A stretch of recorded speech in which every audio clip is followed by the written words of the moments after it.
the most important thing to look for in a great opportunity is seller's motivation, and especially now. And so if you're out there buying, you don't want to buy from the discretionary seller who says, oh, I just want to get a big price. They have to have a reason for selling. And as I was saying earlier in my commentary about the market, a lot of the big drivers in this next cycle is going to be those who have to sell because they have loans coming due. Now, when you're talking to the broker, sometimes they'll volunteer that information, sometimes they won't. But as I mentioned before, there's places where you can find that data publicly available. So before you're bidding on property, you want to see, what is the debt? Do they have the ability to transact, right? What is the pressure? Are you looking to achieve massive success in your life without dealing with costly investment nightmares? If yes, then this is the podcast for you. Here, we provide engineers and busy professionals all the secrets and strategies to create multiple streams of income, build generational wealth, and live a meaningful life by design. Here's your host, Ted Patel. Welcome, Decoding Cashflow listeners. Today we have a great guest, James Nelson. James is a top investment sales broker and is a principal and head of Avison Young's Tri-State Investment Sales Group in New York City.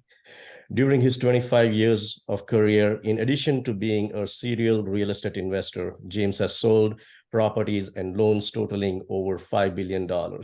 He's passionate about helping others achieve the real estate success and offers guidance through his podcast, The Insider's Edge to Real Estate Investing. He also is an author of a book with the same name. James, thanks for coming on the show. Welcome. How are you doing today? Thanks so much, Ted. I am doing fantastic and just really happy to be here with you today. And just want to thank you for this incredible show that you put out. As a fellow podcaster, I know how much work it takes to put these together, but it does such incredible things to share value. And I just really hope that your audience gets a ton of benefit out of this discussion.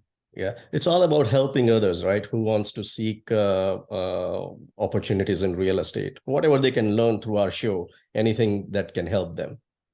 Yeah, absolutely. Yeah. So just to get started, James, if you can provide a little bit background about yourself, what do you do and what are you currently focused on? Perfect. So as you mentioned, I head up Tri-State Investment Sales for Avison Young. So we handle the sale of apartment buildings, retail, office, land, industrial, predominantly in New York City, but throughout the New York metro area. I've now been doing this for 25 years. And I love it. Every single day, it's something new and learning something about how business is done or a certain area, and basically a job where we're bringing people together. So that's the brokerage side of it. But along the way, and I was very fortunate to get involved as an investor very early on, investing in real estate along the way, as an LP, as a GP, also being a founder of 2 real estate funds that put out JV equity for value add deals here in New York. And then, over the last couple of years, what I really wanted to do was to share a lot of this knowledge. And so not only did I start the podcast, but released The Insider's Edge to Real Estate Investing with McGraw-Hill earlier this year. And so I spend time speaking to companies, groups on that, and colleges as well. So that's an overview. And like I said, it's busy, but I really enjoy it. That's great. And as you said, right, you're mainly focused in New York City, but you also look at the opportunities outside the state, New Jersey, as well as the others, right? In the commercial real estate space, you said you're into you do sales for multifamilies, other commercial properties like strip malls, and what do you think about the current market situation? Like, which segment of the commercial real estate do you see most upward in the near future? So Ted, I love the way you phrase that question, because we get asked a dozen times a day, how's the market, right? Yeah. But it's so specific to what and where. So it's so specific to asset class. It's so specific to location. So, it's hard to say, some asset classes are, doing better than others. I mean, of course, we could say nationally, if we look at demand for multi and family and industrial, it is far outpaced office. Yes, office is having a tremendous amount of challenge right now.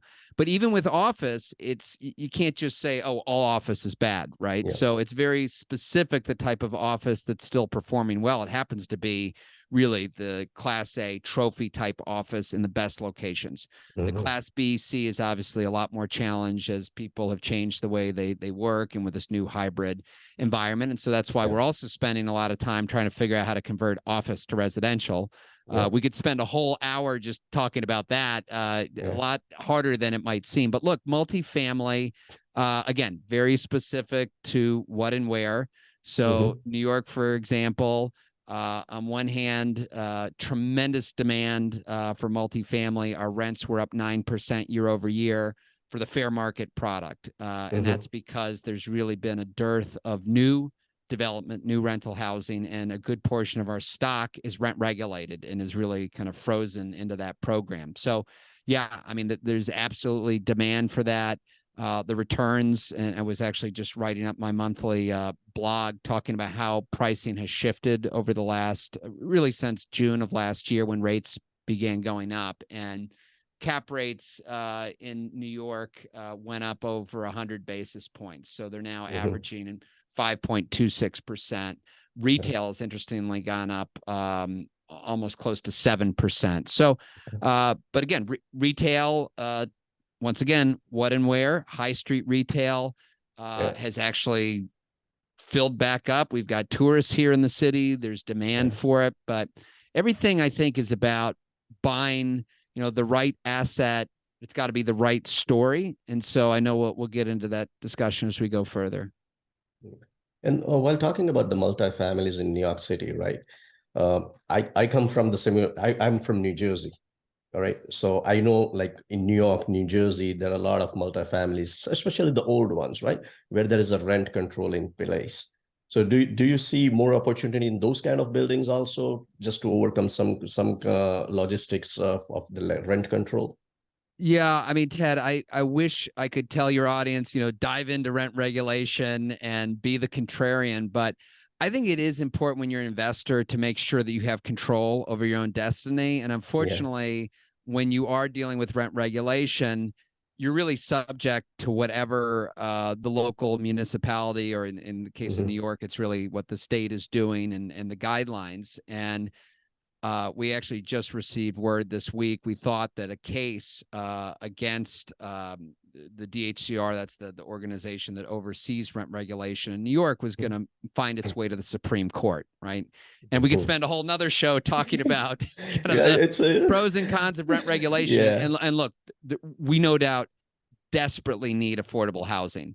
Do you put that responsibility onto the private sector without compensation? That's a different conversation. Unfortunately, it does not seem like the Supreme Court is going to hear that case. I would have loved to hear what they had to say about it.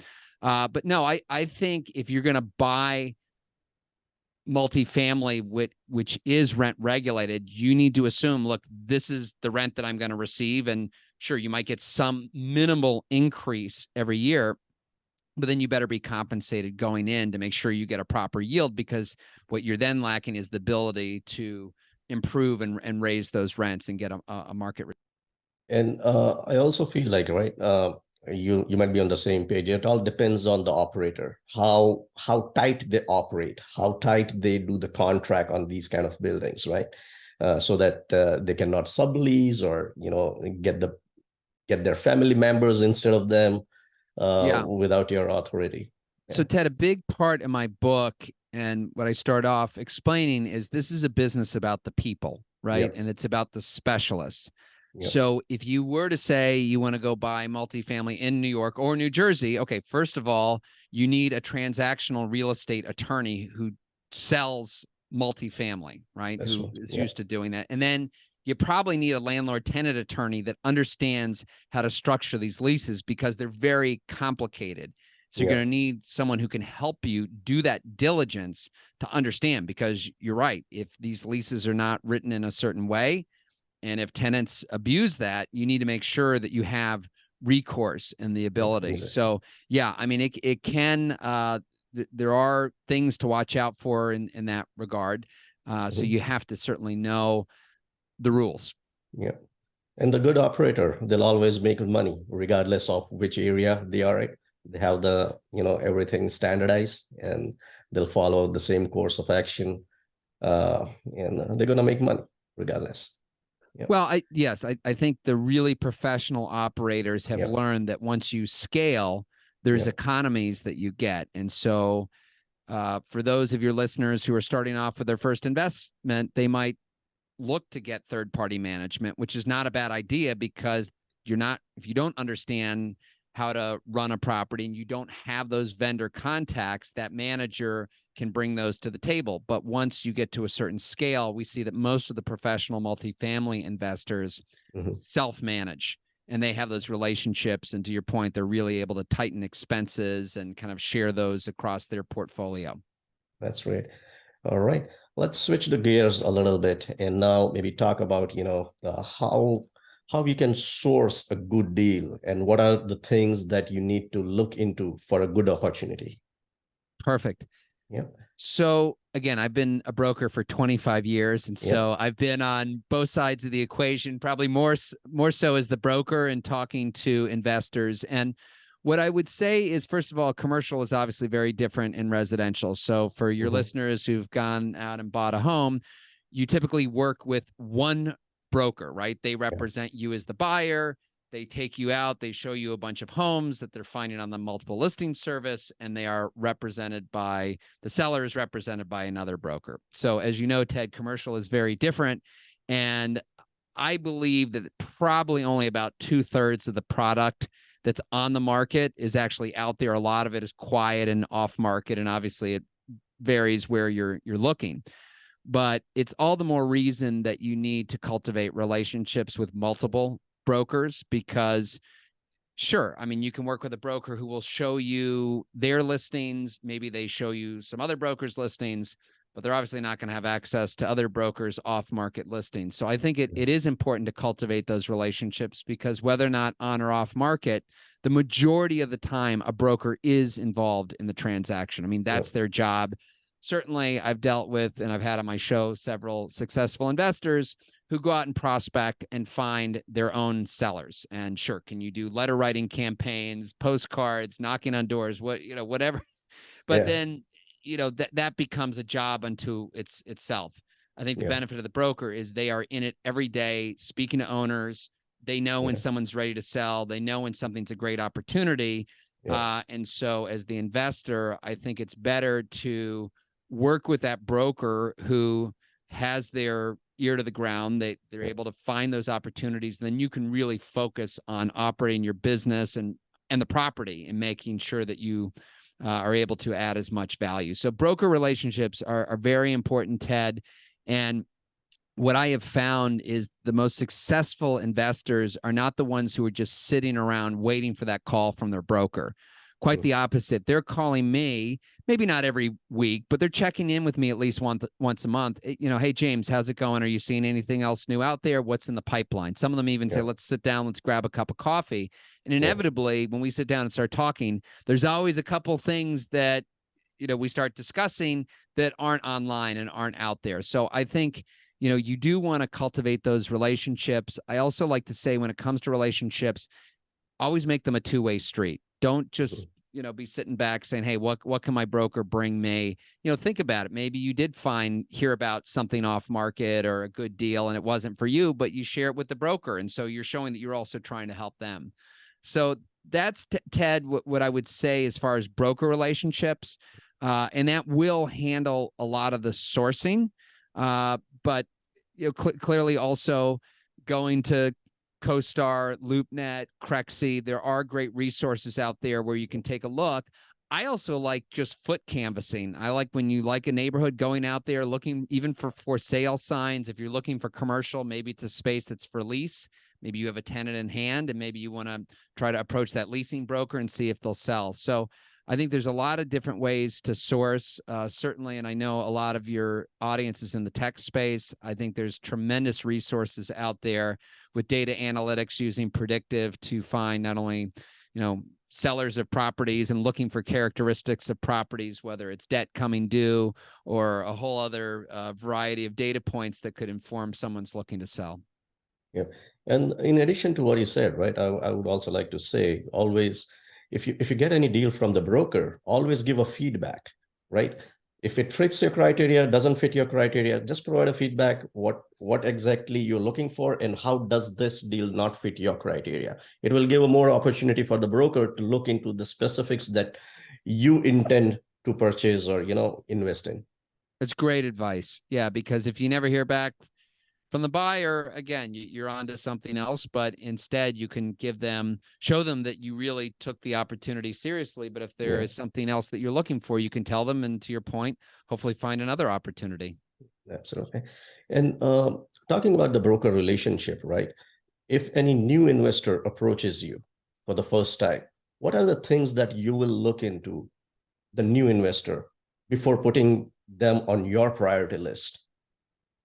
Ted, it's a great question. And I think that is one of the challenges for new investors looking to break into the space, because again, the broker is looking to make the sale. And so it's dealing with a credible buyer who is going to execute. So if for that broker, if they feel like they're taking a chance on that first time buyer who does not perform, that could really backfire with them. So that's why it's even more incumbent on the new investor to either demonstrate that they have their capital lined up and they're willing to transact, or what I advise in my book is to choose an experienced partner.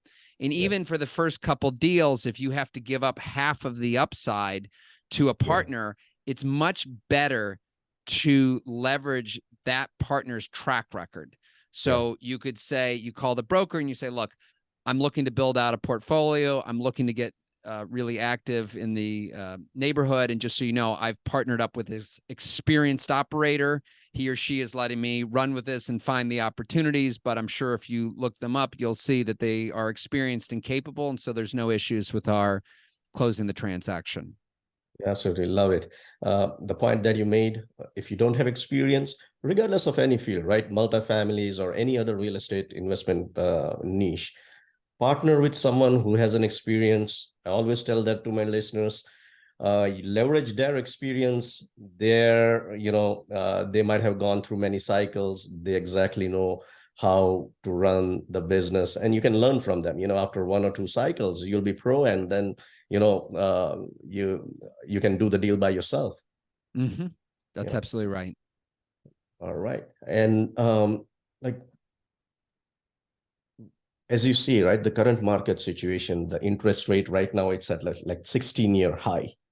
Do you see any slowdown in a real estate segment, especially in the multifamilies? Yeah, so we've seen a huge slowdown in the volume of sales. So what happened since last June when rates started going up is basically buyers just went on the sidelines. They said, in large part, we're not going to buy into this market while rates are still going up because there's going to be downward pressure on pricing. So I think if you polled most investors, 80-90% of them would have told you, I'm waiting because later this year, next year, there's going to be more opportunities. And they may very well be right. There's no doubt going to be a tremendous amount of distress that this market creates, which is going to create opportunity for your listeners, which is you're looking to find that owner who has a loan coming due. And this is not necessarily meaning that they're upside down. Okay. If they owe more than the property's worth, then it's a waste of time to be speaking to the borrower. You should be speaking to the lender. But what's happening is not only with the rates going up, what's happened is that the loan to value has also been compressed. And a lot of that also has to do with the pressure. A lot of these regional banks that are being a lot more conservative. So you have plenty of owners who have loans coming due. And not only when they go to refinance, the loan is going to be more expensive, but more importantly, many times they're going to have to pay down that loan. So you're going to have that cash in refi, which originally when we all got into investing, the name of the game with real estate was to go buy a property, raise the rents, refinance out, cash out, and then take that equity and go buy 2 more properties. Now we've got, unfortunately, the inverse, where a lot of these situations where loans coming due is the borrower is going to have to pay that loan down. If they do not have the ability or desire to do that, those are going to force a lot of sale opportunities. So what I will tell you is in New York City, in the first quarter of this year, we hit an all-time low, not all-time, I'm sorry. We hit a low in sales volume since 2009. So going back to the great financial crisis. So right now we're on pace to do maybe 10, $12 billion in sales. That sounds like a lot, but in New York City, and this is across all asset classes, the 10-year average is closer to 35 billion. So we're still at a third of the typical dollar volume. What's also missing clearly is these large trophy office building sales. Those really drive the market when you get these big $1 billion plus sales. That's been very quiet because those are very challenging to refinance. So look, I think when you ask how's the market doing, is there being a slowdown? Yes, from a sales volume standpoint, but I do see things picking up. And if you're a buyer, clearly pricing has shifted in your favor. I think a lot of investors today want neutral or positive leverage. So the days of buying multifamily at 3-4 caps, that's gone. Most investors are looking, minimum start off well into the 5s, if not a 6, and they can build to a 6.5-7% return. So when they go to put that permanent financing in place, that they can get neutral or hopefully positive leverage. And has the leverage also been shifted, the LTV, like from maybe 75 to maybe 60%? Sure. Loan? Yeah, and sometimes even less. So the debt service coverage ratios have been really, because the rates are higher, that's really pushed down what type of leverage these lenders can provide. Now, certainly there are private lenders out there who will put out capital. We're talking double-digit money to go and get higher leverage. I mean, that can be a risky game unless if your business plan, look, you're going to go buy, improve, resell in a year or two, but you don't want to get stuck. Absolutely. And okay, have you seen any, especially in New York City, right, where certain office buildings, maybe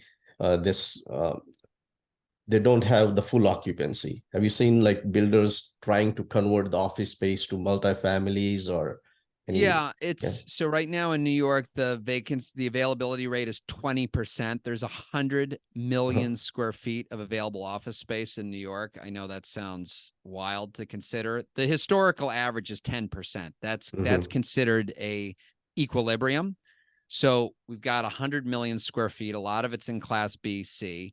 Meanwhile, our mayor is saying we need 500,000 new housing units. So it would seem obvious that you would convert this office space to residential, but there's a lot of challenges. First of all, you need the zoning. So they are working to change that so they can give you flexible office to residential zoning.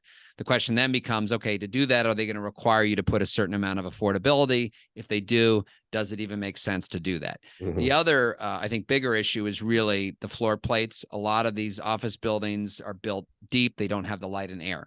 So that really comes down to cost then, because you can core out these buildings, you can chop off the back of them, you can do all that work, but the numbers have to make sense. And so we've tracked over 80 office buildings that have sold in Manhattan since COVID, and only 5 or 6 of them have been converted to residential. And interestingly, those all happened downtown in the financial district where the pricing was in the sub $300 a foot range. And while we talked about zoning, right? You mentioned zoning in one of them.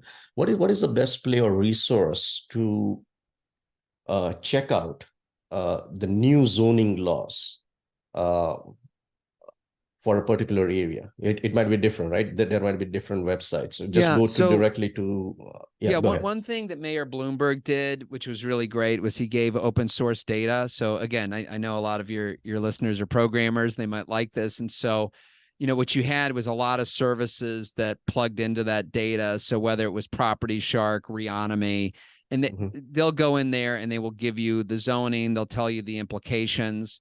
There's also Property Scout is a new platform that's getting really specific on the zoning and talking about, if there's special permits, certain rezonings. ways that you could utilize air rights. So it's going to be a really great database for those who are curious about how they can add to a property, how they can reposition it. But that all being said, and this goes back to having the right professionals on your team, if you are thinking about building in New York or frankly anywhere, having a good zoning council and understanding what you can and can't do is really important. Yeah. And also for the redevelopment zone, right? Sometimes the building department is working, the town is working on rezoning certain areas. So is there anything where you can get a first-hand information on where the rezoning is going to happen? So if it was in New York, going to the community board meetings is a good place to start, because any of those, in the ULURP process, which is what in New York is the rezoning process, it has to, one of the stops is it has to go through the community board. So Ted, you actually bring up a great point, because for an investor who's looking to buy into a neighborhood that's changing, understanding kind of the rezoning and what's happening. I actually gave an example in my book when I first started in the business, and this was kind of in the early 2000s. The area I covered was Chelsea. And at the time, and for those of you who remember, 25 years ago, Chelsea, very central location, we're talking 23rd Street up 6th Avenue, was all flea markets. Like, it was just open parking lots. There was nothing, because it was manufacturing zoned. They went in and they rezoned the whole area for high density residential.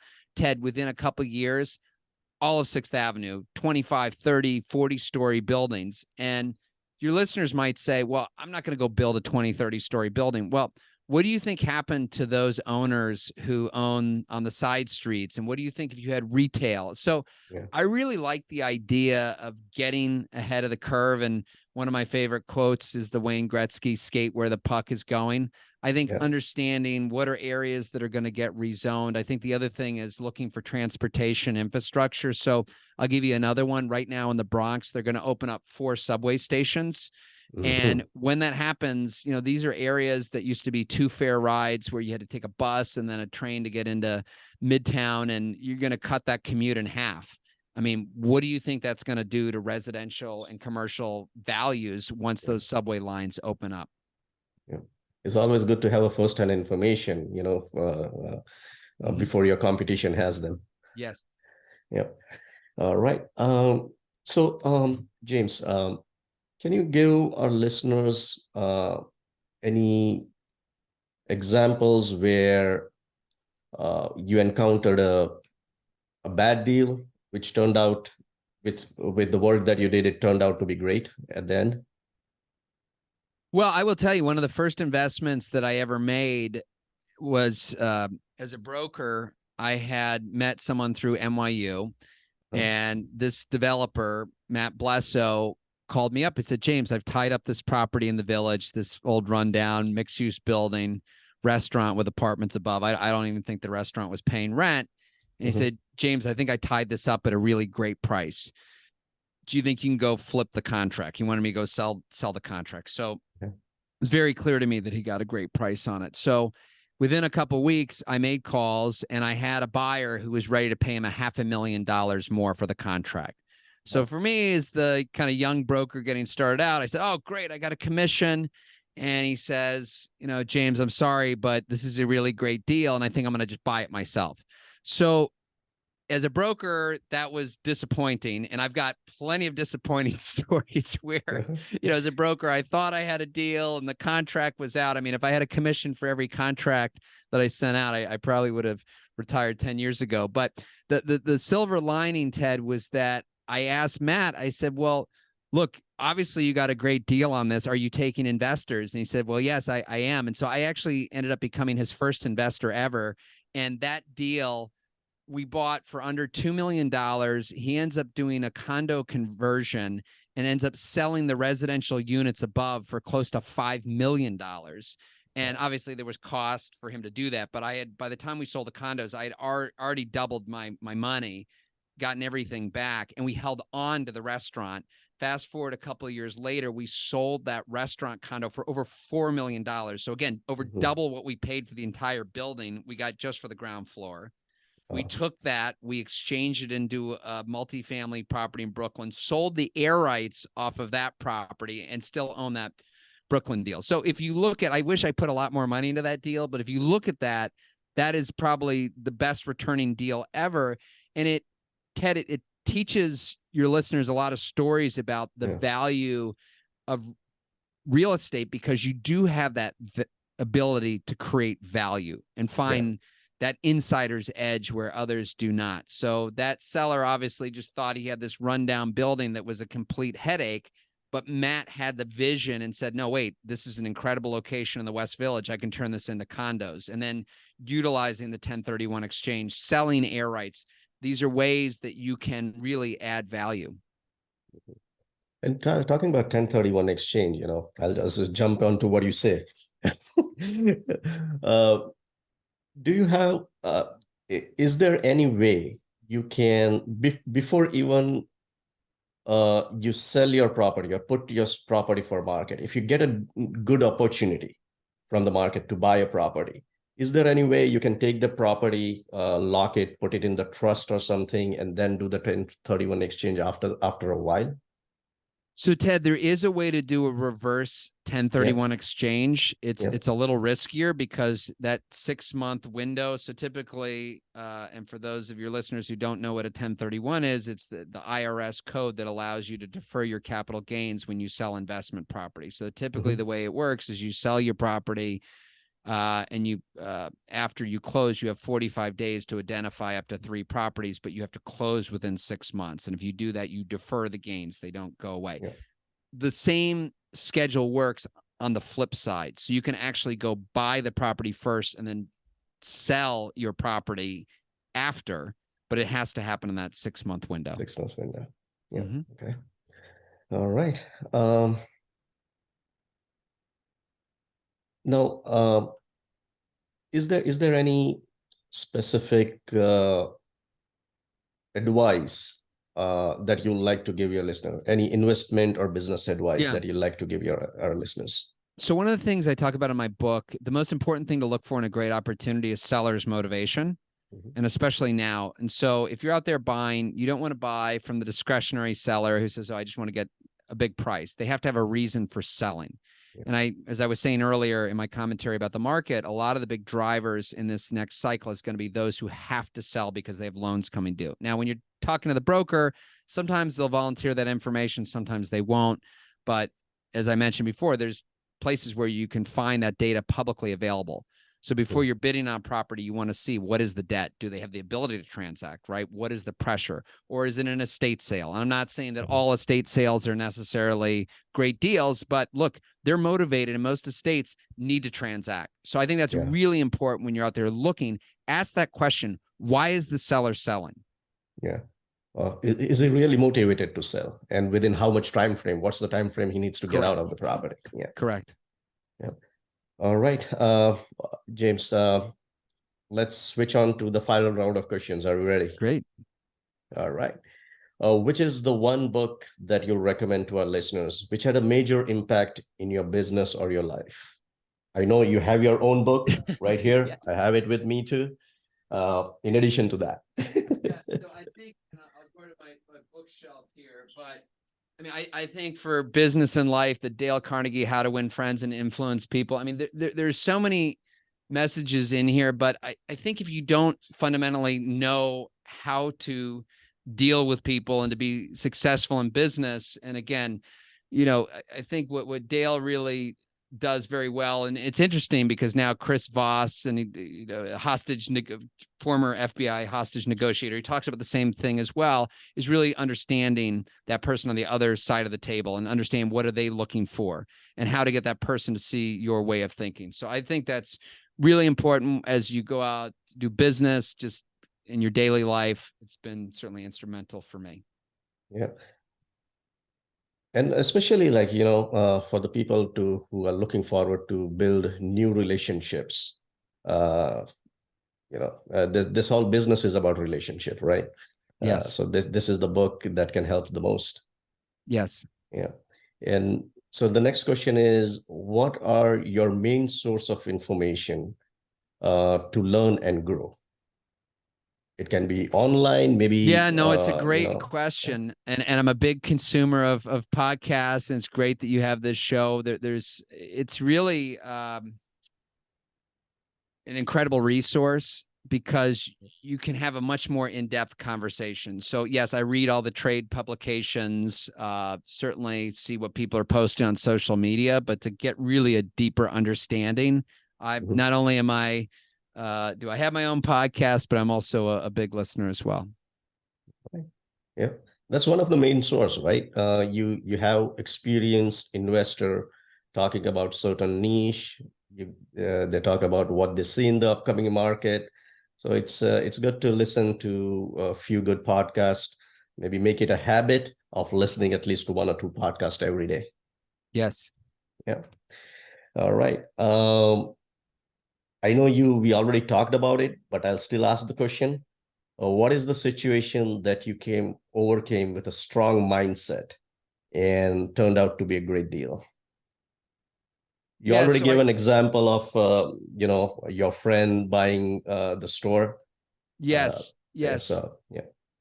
Yeah, I think today, and it's not a specific story, but I think in business, and if you ask me, James, you've been doing this for 25 years. You were the top investment sales broker at Cushman and Wakefield nationally. Mhm. And how did you do it? I would say, first of all, it's about having a great team. So I have incredible people I work with, Yeah, but I think it's also the consistency. I think a yeah, lot of people think they got to just show up and do, an incredible deal right off the bat.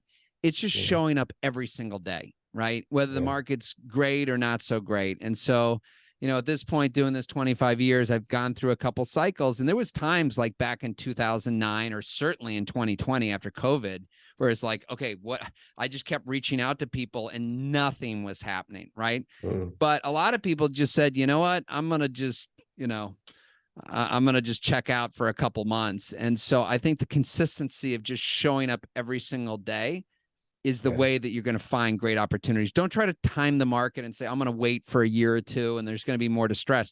There are great opportunities out there right now, but you just need to be vigilant and always showing up to look for them.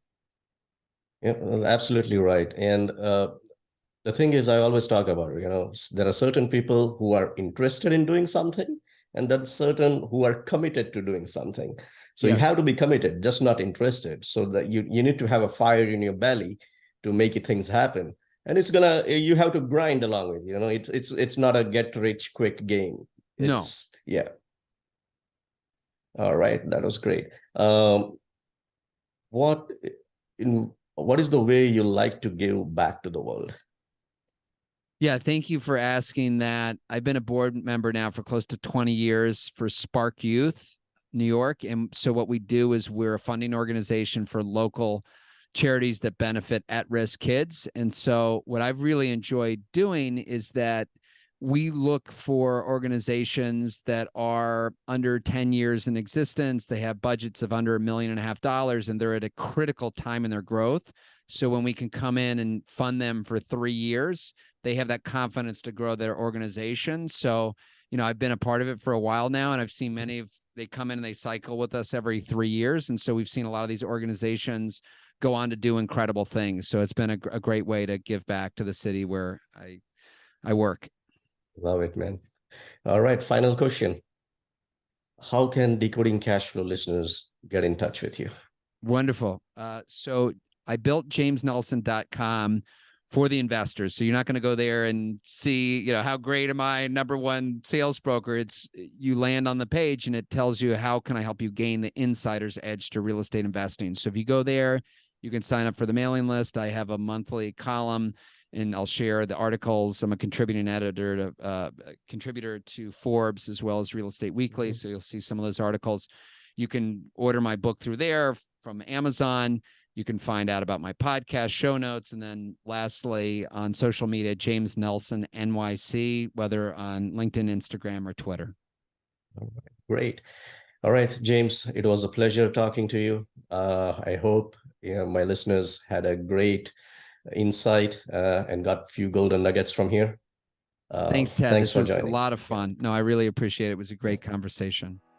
Right. Thank you a lot. Thanks for listening to Decoding Cashflow, brought to you by Aster Capital. If you found value in this episode, then please share it with someone who you think could benefit from it. And make sure to act on what you've learned. If you want Ted Patel to personally help you reach your goals, then feel free to set up a one-on-one call with him. Also, visit us at astercapital.com for more free resources. Content of this podcast is for informational purposes only. As always, please consult your own advisor before making any investment decisions or setting a course of action. Thanks again for joining us on this episode of Decoding Cashflow, and we'll catch you in the next episode.